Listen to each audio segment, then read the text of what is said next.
Good evening, everybody. I don't know. I'm good. How are you? In terms of the opening, I heard of how you're doing. Okay. Madam Clerk? Councilmember Von Rudenberg. Here. Deputy Mayor Canestrino. Here. Deputy Mayor Sims. Here. Councilmember Pataglia. Here. Mayor LaBrus. Here.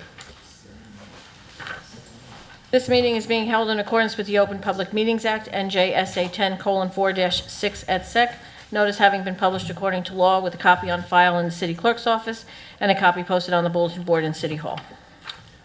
Would everybody please rise for the flag salute? I pledge allegiance to the flag of the United States of America and to the republic for which it stands, one nation, under God, indivisible, with liberty and justice for all. All righty. Okay, let's go right into the agenda. Mr. City Manager. Good evening, Mayor and Council and invited guests. Tonight, for the Committee of the Whole agenda, the first discussion is the comments of public comments resolution. This was discussed at the last council meeting as far as the amount of time.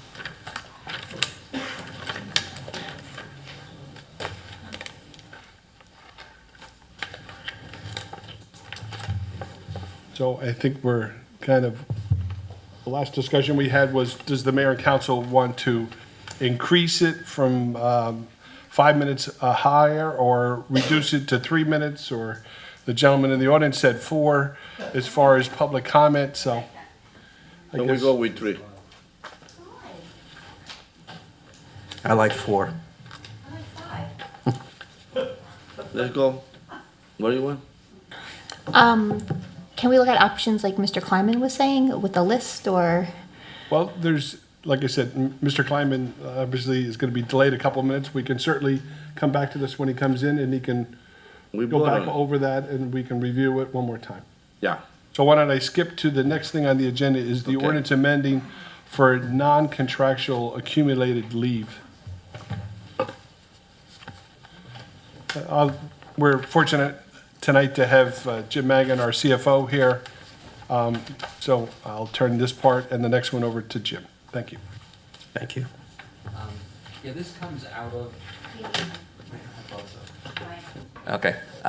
This comes out of the best practices checklist, which we'll be talking about in a couple of minutes.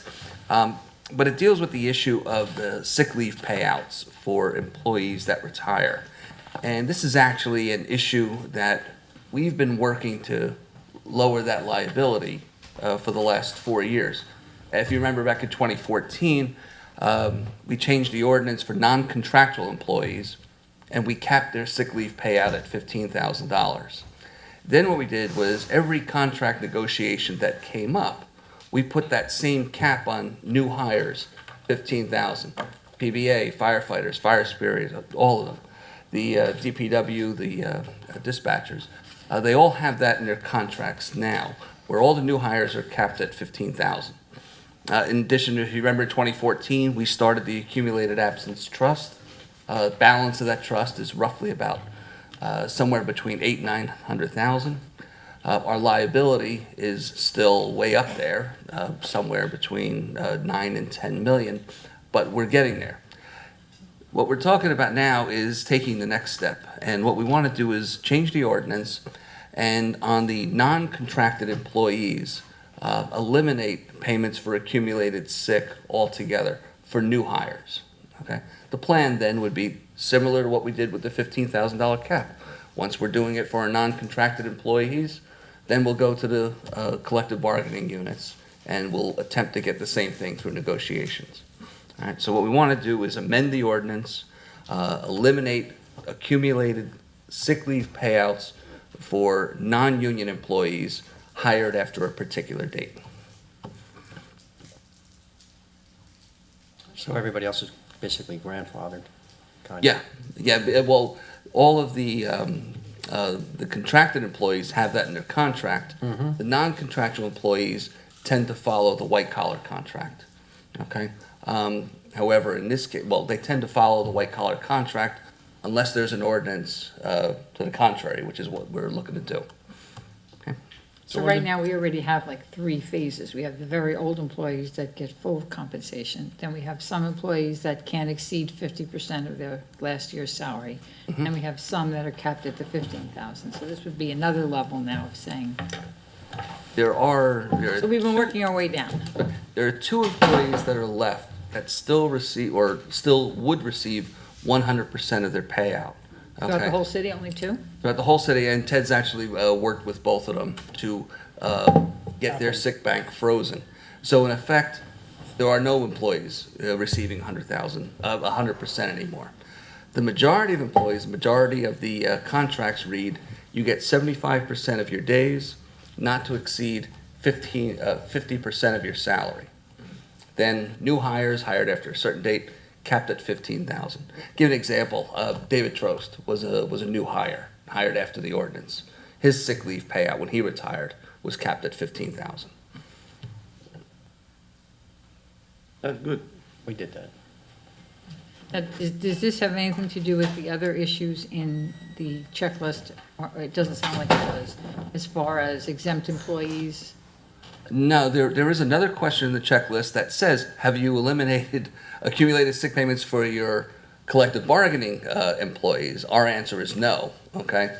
But that's what we'll be working toward. First do the non-contracted employees, and then we'll say to the unions, look, we do it for the non-contracted people, and hopefully we'll get that in negotiations. But wasn't there something in there that, something about exempt employees should not be even, never mind accumulating, they shouldn't have? But that talks about overtime. That's Right, not that's not sick sick leave. time. Okay, so that's just for overtime. Yeah, we can talk about that when we do the When we do the best practice, okay. Okay, Jim, next one is best practice, so it's still you. Thank you. Okay, again, segue into the best practices checklist. Just briefly, best practices checklist was a program put in place in 2010 where the state publishes a list of practices to see if the municipalities follow them. If you don't follow them and you have to take a no, a certain amount of no's actually impacts your state aid, and you do have to give up a portion of your state aid. The program started with 50 questions back in 2010. It's down to 25 questions, and you're allowed 4 no answers before you lose state aid, okay?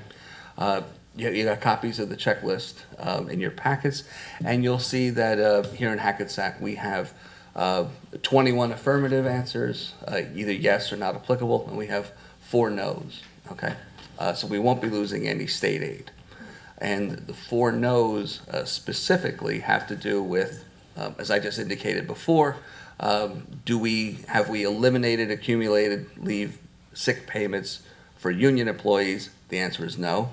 And another one is Deputy Mayor was talking about, do we grant overtime to exempt employees? That answer, we do.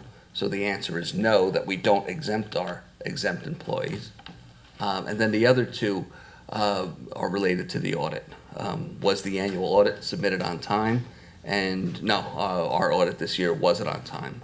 We didn't get it until roughly around the 2nd week in September, I believe. It's actually due the very beginning of July. And the other one is, have we complied with all of the audit recommendations that were in the 2015 audit? Okay. And the answer is no, we haven't complied with all of those recommendations yet as well, okay?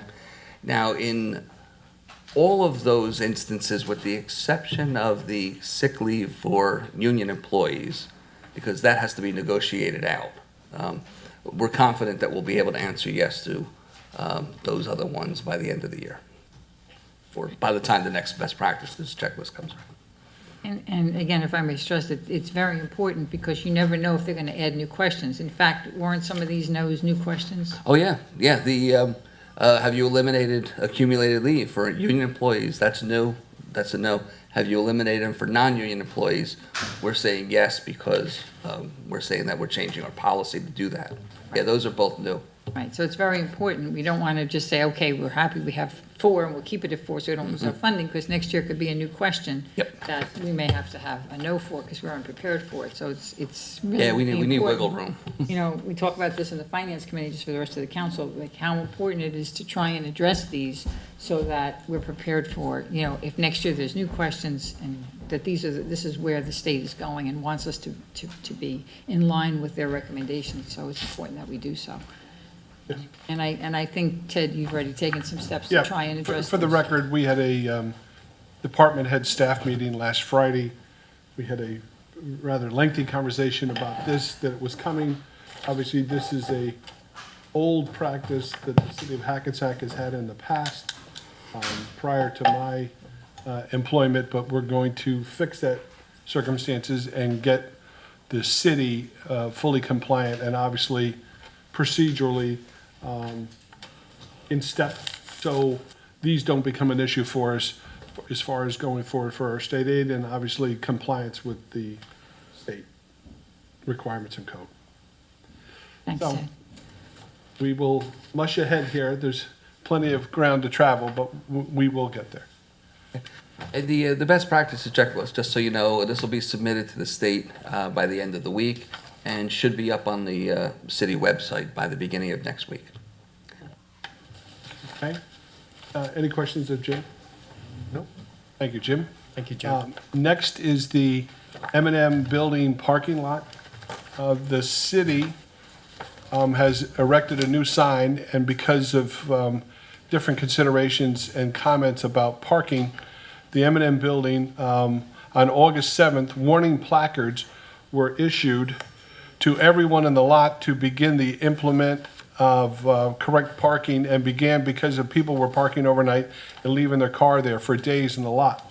So these placards were put on people's windshields, warning them that the early childhood development school only Monday through Friday from 7 a.m. to 3:30, dated September 5th, 2017, till June 29th, 2018. And the staff members of the schools were issued placards. And those placards were the Apple Tree Preschool Parking Pass, green for Apple, and the ECDC staff parking permits that were issued to all the people. So 60 placards were given to the ECDC staff and numbered. There's also staff members associated with each placard. Name and license plates were taken from each member. 5 placards were given to the Apple Tree Preschool. After PM, the sign posted, anyone can park in the lot. If there's events going to be using fully, start at 6 p.m. to 7 p.m. and they usually end by 9. So there's no issue for parking after 5 p.m. in the lot. And there hasn't been any issues in the past. The new sign was made and installed on Friday, October 6th. So we're going to sort this out as far as the parking. We know who parks there, when they're going to park there, and obviously the limits. So the issue of parking and the utilization of the M&M lot, I think, is under control. Obviously, if there's some issue or condition, we will work with the traffic bureau and we will resolve any conflicts or problems on a case-by-case basis. Next is the discussion of the 2018 recycling calendar. You have it in your books and you were given copies of it. It's changed to some degree. I have some concerns that even though we have residents that swear that we need to have this calendar, and then I have other people tell me, well, no one looks at the calendar anyway, so what's the purpose of it? But I'll just keep trying and see if we can make it better. So the new design, and obviously it's not in print, so you folks have any comments or changes that you want to make to it, we certainly can do so. But I think it makes things clear to people. We also took Mr.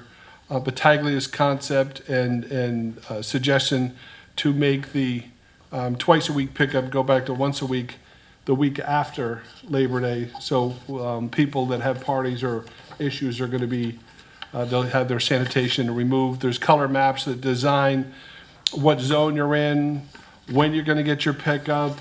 I think it's probably as detailed as it's ever been. It still defines information for the public to glean from it. We just have to figure out how we're going to post people that obviously were supporters of the calendar and basically paid for advertisement, which will offset the city's cost for developing the calendar. But I think we're in pretty good shape, and I know that Jan and Frank Borelli have spent a lot of time personally on this calendar, and I think it'll be a good thing. But any comments or problems that the council members have found that want to make suggestions or changes, please let me know. The last thing on my list is the discussion of a support for widening the George Washington Bridge bike path. In the ordinance, strike that, in the booklet, there is a request for the city of Hackensack to support the Port Authority by widening the bike path. I believe it's to 7 feet wide for pedicycles to cross the George Washington Bridge. And at the very end of this document is a supporting letter, if approved by you folks, to Chairman O'Toole. City of Hackensack recalls Port Authority to widen the bike pedestrian path on the George Washington Bridge to comply with national standards as part of the upcoming recabling in order to support the growth and cycling throughout the region. So if you folks are in support of it, and the mayor chooses to or elects to, he will sign this letter and we will send it out. And to my knowledge, this would complete the city manager's report. Did you want to go back to number 1? Oh, good point. Mr. Kleiman, Sir? you missed a real opportunity for the beginning to go back and revisit the 1 minute, 3 minute, 5 minute. They could sign up. Could you please? Well, I mean, we did draft a resolution after research and reviewing it the way that our ordinances are written. This can be accomplished by a resolution tonight. So I prepared such a resolution. What it would do would be reduce the public speaking period time for the COW meeting and the regular meeting from 5 minutes to 3 minutes. This would not take effect tonight. In case anyone tonight came prepared to speak for 5 minutes, we wouldn't want to cut them short. And that's certainly up for your approval. I know we've discussed this a number of times, but it's ready to go if that is the council's will. And I believe it's on tonight's agenda for further discussion and a vote. Does anyone have any questions? Councilwoman von Rutenberg wanted to know if you could go back through the part where they could sign up. We could use that process also, or a combination of. Well, I mean, the resolution doesn't specifically address that. We can always make those changes.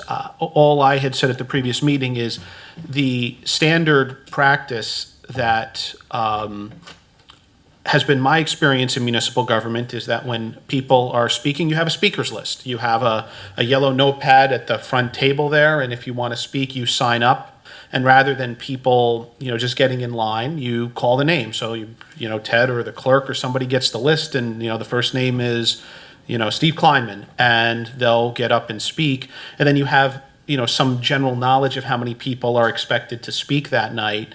So, you can plan things. So if there's a limited number of speakers, you can always make a motion to, extend the period of time. If there's only 2 or 3 speakers and 5 minutes isn't an issue, you can say 3 minutes is the default, make a motion to suspend the rule. It would have to be adopted, and you could always do that as well if that's a decision you want to make. And on days when you have 15 people signed up to speak, you could stick to the 3 minutes. I mean, you do have those options. It's just once you pass this resolution, deviating it from it, I would recommend would be upon a motion to suspend, adopted by a majority of the governing body. And that would just be for the night. And that would just be for tonight. I'd motion to suspend the rules for just the meeting. For the, if 2 people want to speak tonight and they say, hey, I really would like to have 5 minutes. What you don't want to do is you don't want to do it for one speaker and not another. Mm-hmm. But if you want to suspend it for a particular session based upon the number of speakers, that's within your jurisdiction. But the understanding, the default would be 3 minutes. So when people come to speak, the expectation would be prepare your remarks for 3 minutes. And, if there's a quiet night and we have the time to give a further opportunity to speak, you can certainly, make that motion at the time. But again, it has to be uniform for the meeting. You That can't would pick and kind of choose a require speaker. us to have the sign up so we would know who wants That's to correct. speak. I mean, and you would have the to do it sign. in And you don't conjunction. have to do any of this. You can just stick to having 3 minutes and doing it the way you're doing it. That's within your jurisdiction as well. If we wanted to have the sign up, would we have to change the resolution No, that's on tonight? I don't believe so. I mean, the sign up is just an administrative thing, just to say, hey, look, the procedure's going to be, we have a speaker sheet, please sign up in advance. I mean, it doesn't necessarily mean, the only way I would suggest you would need to do it would be if someone signs the speaker sheet and you say, all right, if you don't sign the speaker sheet, you cannot speak if you come late and you didn't have time to sign it up. Most places don't do that. They will allow people to sign up, even last minute, but of course, they're going to be at the very end of the public speaking session. You will go by the list, the clerk would call out the names, and it would go in that order, rather than now whoever, gets up first gets Then to again, a speak lot of first. people coming late, and you already waived it to 5 minutes, and you'd be stuck again. Yeah, I mean, again, that's kind of a decision, you would have to make at that time, and, sometimes if a bunch of people show up late, it's going to be a longer public speaking session. But all I'm saying to you is you as the council have the authority to run the meetings as you see fit. Whatever is most efficient and effective for you to be able to perform your duties, you have the, you have the ability to do. Thank you. Comments? Up for a vote later, right? I'm still going to make a comment. I wish we'd go to 4. I'd like to leave it at 5. I know if I was sitting down there, I'd be beating the drum that it should stay at 5. If this had been done by a past council to us when we were sitting down there, I think some of us would have been upset. For me, 5 to 2 more minutes of whether it's something I want to hear, whether I'm getting beat up, I'm a public servant, and that's part of my job, and if they want to give me, a tongue lashing for 2 minutes, I can deal with that. I don't see where the 5 minutes where we're having that many people is, even if you're not getting more than 10 speakers a night on average, but you're averaging 4 or 5. So you're talking 20, 25 minutes of public comment. Not, to me, it's not over the top. And I always had the power to limit it anyway, didn't I? Based on, if we had a big crowd, I could turn around and say, I'm limiting comment tonight to 3 minutes due to the crowd. Yeah. I mean, my recommendation, I think probably a Robert's Rules recommendation would be, as of right now, the last resolution says, I believe, 5 minutes. And so I would probably make a motion to, again, suspend the rules and have the entire council adopt that. Agree to go to- Agree to go to say, due to the voluminous number of speakers tonight, I'm going to make a motion to suspend the 5-minute rule, reduce it to 3 minutes. As I said, I don't recommend going less than that really under any circumstances. And, you have the authority, but I think Robert's Rules would suggest you do it by a consensus of the council rather than, unilateral decision of the chair. Let's go for 3 and we try. And we're going to do this for both sessions, both the cow and, That's how it's written. I mean, again, your discretion, as we talked about this before, which is, if you want to limit the cow to 3 and the regular meeting to 5 because of the fact, we have many things that are happening during the closed session and we've been tending to run past our time, I might suggest to you that's an option available to you as well, where we can get into closed session quicker and hopefully avoid going back into closed session after meetings. And the main meeting, you have 5 minutes. I mean, that's an option available to you as well. Again, I'm just almost a scrivener here. You guys decide how you want to run your meetings, and Understood. and we can amend it. It's not an ordinance. If you want to change it, amend it, you can just make a motion. We can just write it in and amend it and do whatever you like to do. If you want to stick to 3 and 3, then you stick to 3 and I think 3. it's important to note that this isn't the only form of communication with the council, the city manager. I mean, issues are presented daily to the city manager. I know I'm contacted all the time, and as are, I think everyone's sitting up here. So, when folks have a problem, they contact us, and we always make ourselves available. As well as if you don't finish that conversation in time, we always stay late. We always sit here and we will talk to anyone who hasn't had their problems resolved. And I think we would continue to do that. But, these meetings have been going very, very long. And we haven't had time to have sometimes the discussions that we need to have because of that problem. So, to me, I think, we need to try something, and if it doesn't work, hey, nothing's carved in stone, and it doesn't work, but let's try and fix the problem. The resolution's been drafted. You ever want to change your mind on how it goes, it's very easy to do. That's my opinion. Take that way and we'll see. Is that it? That's it, sir. Okay, with that, I need a motion to open to the public. Second. Roll call. Councilmember Von Rudenberg. Aye. Deputy Mayor Canestrino. Aye. Deputy Mayor Sims. Aye. Councilmember Pataglia. Aye. Mayor LaBrus. Aye. Anybody from the public like to speak, please come forward, give your name and address to the clerk. You will have 5 minutes.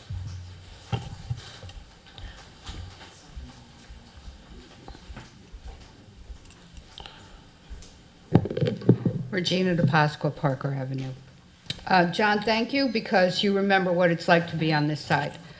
Some of you have never been on this side, but anybody that has been on this side, you know that you would be screaming too. Hang on a second, I have an issue.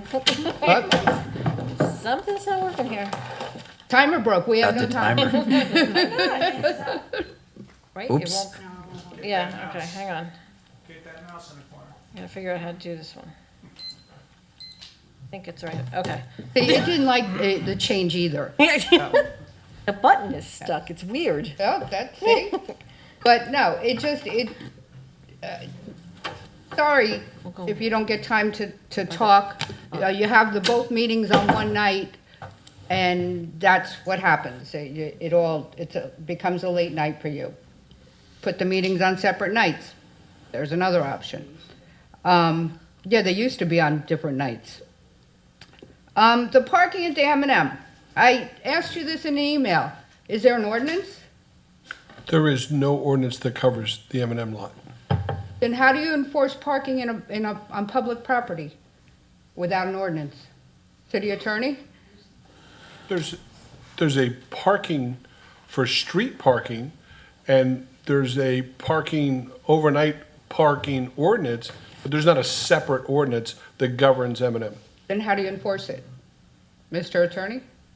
Ma'am, as I've said many times before, I do not answer questions directly I'm the city's attorney. I only answer questions at the direction of the I pay your bill chair. with my taxes, okay? I understand that Okay. very much, Mr. but Pascal, that's the please just proper say procedure. Through the chair, may I ask the... Through the attorney? chair, may I ask? Yes, you may, thank you. Thank you.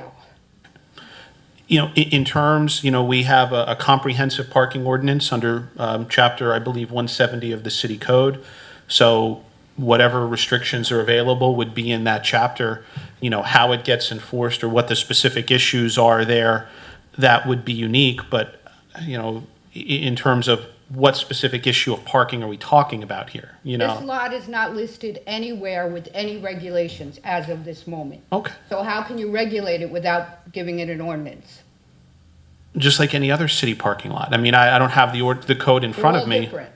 Pardon? They're all different. There's lot A, B, C, they're different. This is not listed even as a municipal lot. But It is it- just there and has been used. It isn't a municipal lot. This is the parking lot for the It's M&M municipal building. property, But it's not a and it has a parking lot. As a, I But it's not. I mean, what would make it different from the parking lot at City Hall? I mean, it's just a place where people park to use a And this municipal one is facility. regulated. That one is no ordinance. How do you give somebody a ticket for parking there without an ordinance? It's not listed anywhere in our ordinances. Yeah, again, I'm not familiar with any requirement to list a particular parking lot within an ordinance to enforce, some no parking rule that may be in effect. I mean, it's very difficult in a vacuum without someone saying, somebody got a ticket for violating section 170-12 of the city code. Then we could look at it and say, what does that say, and is there any reason why it couldn't be enforced? But I would suggest to you, if someone's writing tickets in the M&M parking lot, the proper venue to make that argument would be to go to the municipal court. Why do They would- that they to would- the residents? They would bring that to the case, and if the court threw it out, then at that Why point, do that to the residents? because right now, Make it because clear to that's, begin with. that's Let's the dot pro- our i's and cross our t's. but I'm saying that's the proper venue. Back, let's- all right. So what would happen would be, If there was an issue, the municipal prosecutor would come to us, as she has with other issues with ordinances, and say, hey, look, we wrote a ticket based on this ordinance, it got thrown out, you may need to clean up our ordinances. That's I'm how giving you these a heads messages up come to advance us. that you need to clean it up. I agree. because Why don't we look at the ordinance and see if it umbrellas, because I'm sure that ordinance probably umbrellas all public municipal lots. I would This expect is that not would be the listed as normal. municipal lot. Maybe, but I understand what you're telling saying, you. but maybe it doesn't need to be listed, because just being a municipal lot, it automatically comes under that umbrella. The city hall lot is listed. Every other lot is listed. This one isn't. When we have a lull tonight, I'll go online and I'll check out chapter 170. I We may will even look be able into to it. get you an And if we need an answer ordinance, here. we'll create an ordinance. Okay, I don't want to, I want to protect the people and say they get a warning. Not the people who happen to get the warning because they were already there. On the sign, by ordinance, no parking. That is how it should be done. I'm sorry, but that is fair. Mr. City Manager, do you have anything else on this before we Yes. go forward? Go ahead. For the record, Stop the clock. I checked with the Traffic Bureau. You just think that we arbitrarily just did this without any... Don't even go there with the traffic bureau who told me you could park in front of driveways, okay? Okay? Are you going to let me answer, or are you going to Well, talk? you let me know. colored the answer by telling me. Let me know. No. All right. All right. You checked Start with the the clock. traffic bureau. They told me you could park in front of driveways. They don't have all their information correct. Forget that. You'll look into it. That's good enough for me. Are we getting garbage trucks?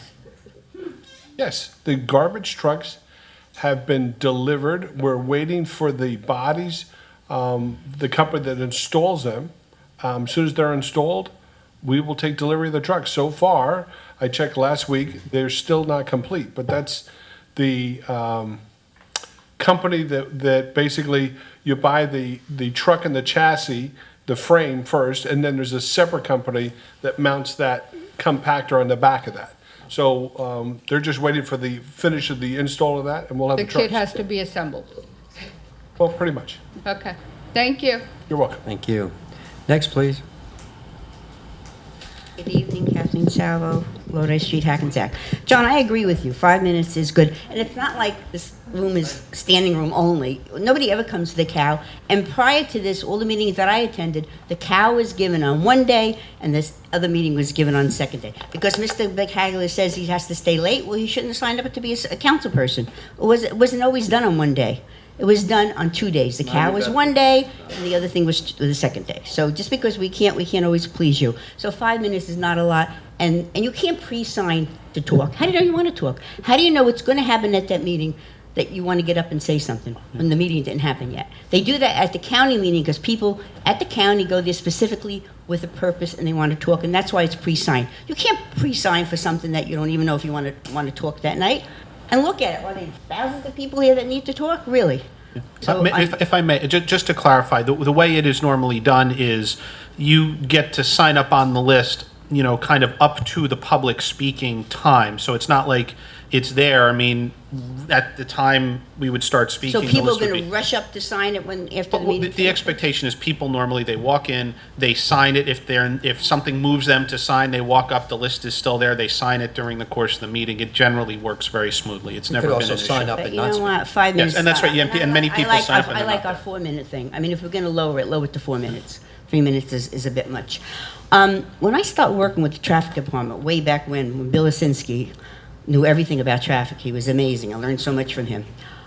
He told me that prior to him coming there, when Urado was here, and this was every place else, they just put signs up wherever. Then they had to go back and codify them. Codify means there has to be a code. So when that officer writes that ticket, he has to put on the bottom which code he's citing. Otherwise, all the attorneys that represent the people are going to go, how did you write this ticket? What code did you go by? So Regina's right. Why do we have to wait for the prosecutor to come back to tell us this? Why can't we do it right in the first place? You need a code. The private parking, if it was a private lot, because it does not belong to the M&M, it is a municipal lot, but it's not listed as such, would say private parking while doing shopping at such and such a place, and that cites the code. And we put that in every store thing. So it needs a code. It needs to be codified. It needs to be documented. And this is, you want to answer Regina's question that she didn't give you a chance to? I'd like to hear what you had to say about that, but when I'm finished. The other thing is the school does meet in the summer. They have summer school. So you need to issue those plackets for the summer school. There's a certain group that has to meet 12 months a year, and they do have summer school at that facility. So we need to issue them then. It's a great idea for that. Again, it hasn't been enforced. People shouldn't stay there for days. It shouldn't be that way, but it's good. The other thing is that, all right, parking, the codes, the bridge, it's up to you guys. The pay, it's sad that some people can't take off because their job, they punch in the clock and they have to work because they need it, and those sick days do accumulate and they never use them, and it's sorry that they're not getting them. Okay, I'll talk later on the other thing. I would like to get the answer from the traffic department. The police department has the ability to write prohibited parking overnight and use either the city code for that. So I disagree with you that that is a city parking lot. It is a city building that has a parking lot. So we have the ability as the city to manage our parking lot. So if we tell people you can park 15 minutes downstairs to go in to pay your taxes or come in, you can do so. If we decide that we're going to put placards in there because we're going to use it for the school, we can do that. I don't need a code. I don't need to create an ordinance. What's the ticket going to say? When you write that ticket, you have to write down a code. Well, I don't know what the violation would be. If someone parks there, they could write overnight parking prohibited. But where does it because they're say not- that? It does not say that anywhere. In Lodi and Hasbrook Heights, after 1 o'clock. We're not in Lodi. Wait a second. No, but I'm just saying, they all have signs saying that. You don't have that sign saying that on that parking lot. You can't park overnight.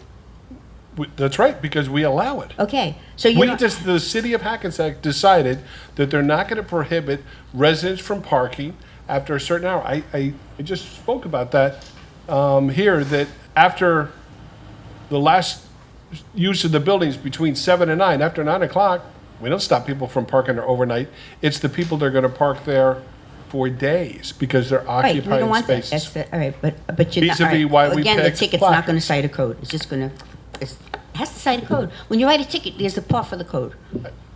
I have no experience with this. I have no idea how that really works. I mean, Right? Codes? Thank you. Just if the council may, I mean, the easiest thing to do is, I obviously I obviously agree that, you know, if we are going to write any sort of traffic ticket, there has to be a citation of some section of either Chapter 39, which is the motor vehicle code, or Chapter 170, which is our code.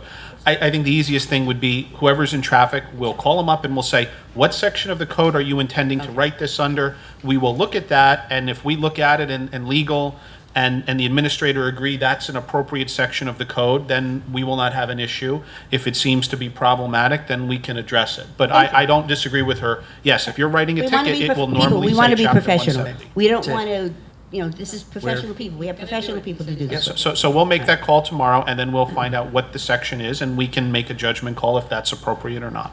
Mayor, can I ask one question? Sure. That parking lot's been there forever. The police department's been here forever.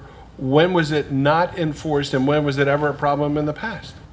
Well, you're changing things now, No, so no, you're no, going to no, make it a no, wait a problem. minute now. We changed the signs, we went to placards. When were the city not ever able to enforce parking restrictions in that lot? I'm just curious. We never enforced it because there's not a code. But now you change the rules. You're giving placards. Now you're saying placard people can and people that don't have It's a placards city can't. parking lot. It's not a public parking It lot. still needs a code. Thank you. We need it. Never mind. Next, It's please. tempting. Debbie's timer's broken. Do I get 10 minutes, Deb? Peter Marcazzani, Davis Avenue. I just, I too am in favor of the 5 minutes. I do think, you know, as Mr. Kleinman explained, you know, the sign-up sheet may not be a bad idea. I think you could suspend the 5 minutes and go to 3 if you either have an overwhelming crowd and you want to, you know, do it for that night, or the sign-up sheet. I felt, too, that it would be difficult to run back and forth if you were discussing things, and all of a sudden someone wanted to speak on that topic, they had to hustle up and sign it. So you may want to think about that, but that's an administrative thing. I think the concept of leaving it alone at 5 minutes and then restricting the speaking as you see the size of the crowd would be the way to go. And then if you wanted to super add the sign-up sheet, you know, that could be something that you could think about as well. But I just think that, you know, you guys have been lambasting the Board of Education for a couple of years for their limited speaking time, and they get about 3 people at their meetings, and they still limit them. So I would think it's just a pullback. And even though, as Mrs. Canestrino said, people can address issues at any time at the city, this is a public forum, you know, it's videotaped, people get the opportunity to express things that may not be personal issues, they may just be things that they want to talk about in general. My own opinion is I think something like this should be more of a discussion type meeting. We shouldn't even have a public speaking session. We could have talked these things through, moved through the agenda, just like you were asking questions, we could have asked questions, and then half of these follow-up comments wouldn't even be necessary. We'd have the answers. So that's just my thought on that. I don't know much about sick time because, you know, in the corporate world, it's different. I guess people need sick days. I don't know how that works. I mean, obviously, there's temporary disability. I would think long-term disability, sick days don't fall in that category. But people tell me sometimes they have to accumulate sick days in case they get sick. I mean, if you're going to be out 6 months, I don't think you use sick days for that. I could be wrong. Right, Jim? Is that different? No. Extended? I mean, John, may I? Yeah, that is exactly what people do. You accumulate your sick time and just say you break your arm. Right. Okay. Yeah, you would be expected to use your sick days. Right, but if you while only were had 10 breaking. sick days and you were out for 2 months or something. Which is why you're allowed to accumulate. Yeah. Okay, Okay, what so- we're talking about is when you retire, Right, I cashing those in. understand that, okay. And remember, what happens, somebody accumulates days early in their career, Right. cashes them out late in their career. The value of those days goes up So considerably. in other words, we still, even in the computer age, we compute them at their current salary and not at their existing salary at the time they were out sick 20 years ago. That's how it stands right now. Right now, the local finance board is entertaining a rule change. Okay, so that is a rule that you can't touch right now. That's right, not yet, but Gotcha. there is a Okay. rule, a proposed rule change. Probably get a ruling in the next 60 days on it. I would think that in terms of exempt employees, maybe compensatory time might be better than payment for overtime. You know, people have to come in on an emergency basis, they're exempt. Maybe they should be given a day off or something, or the necessary accumulated hours, You do get rather that. than cash compensation. Up to a certain amount of time. Barbara Strux already answered the question. We thought they were going to be ready in September, but under the best laid plans. Funeral parking for St. Francis Church. We talked about the church and the fact that they could use that parking lot, the M&M building. Is the purpose of this ordinance is to restrict parking during the day to placard vehicles? Is that the intent? No, we had, and that's something we need to address, because when they do have a funeral, they use that parking lot. We've already told the church, they'll be using a lot just as they have, pretty much. Sports scheduling is going to be scheduled around masses on Saturdays. No, I understand that, yeah. And everything Okay. else. We just didn't do anything as sort of, you know, there's no way to give them placards, so, The church sometimes does, though. I've been in that lot where the church gives them well, things they to put on they the put like a dashboard. little flag or something on it. Oh, yeah. But The only thing that I see is that we try to prevent that.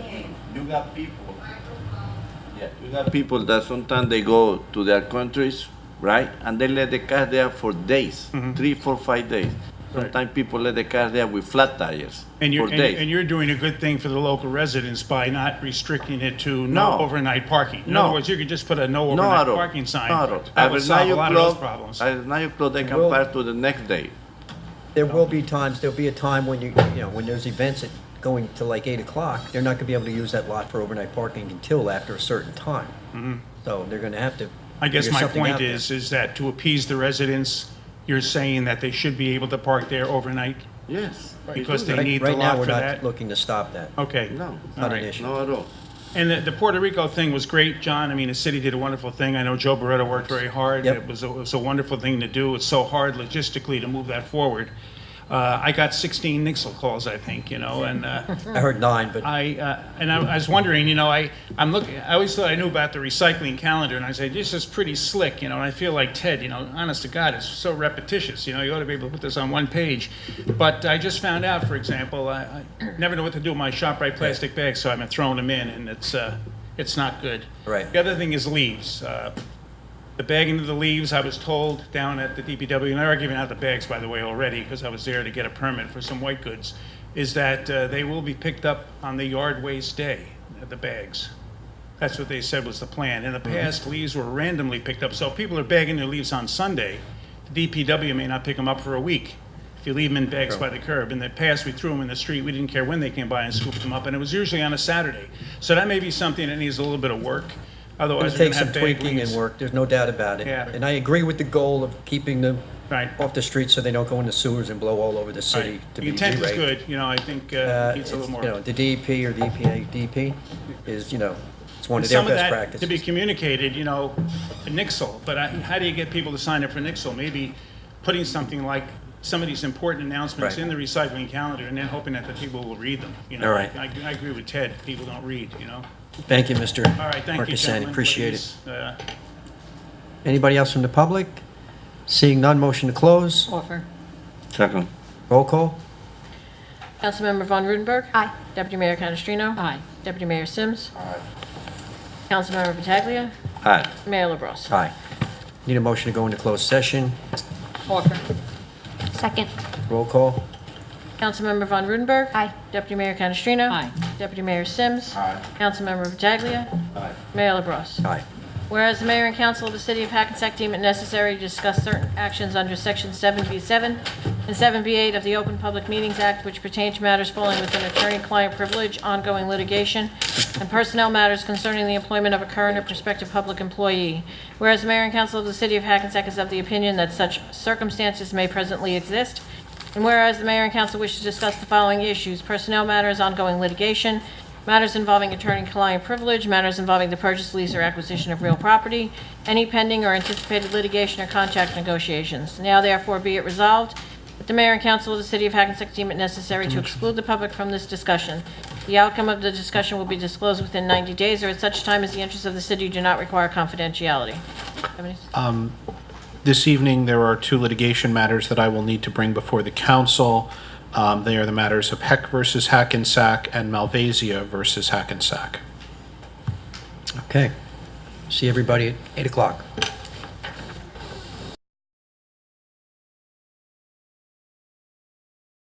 Thank you. Good evening, everybody. Buenos noches. How are you? Madam Clerk, You need a motion to close? I need a motion to come out of closed session. Offer. Second. Roll call. Do you have anything you want to add? Yeah, well, just before the roll call, just for the record, we did add a couple of litigation matters that we talked about in closed session for the record. Those were the Duardo case and the Zisa case. So we'll just record that as for purposes of the closed session. Thank you. Okay. Councilmember Von Rudenberg. Here. Deputy Mayor Canestrino. Here. Deputy Mayor Sims. Here. Councilmember Pataglia. Here. Mayor LaBrus. Here. Okay, and then you need a motion to close the Cal. Motion to close the Cal session, please. Offer. Roll call. Councilmember Von Rudenberg. Aye. Deputy Mayor Canestrino. Aye. Deputy Mayor Sims. Aye. Councilmember Pataglia. Aye. Mayor LaBrus. Aye.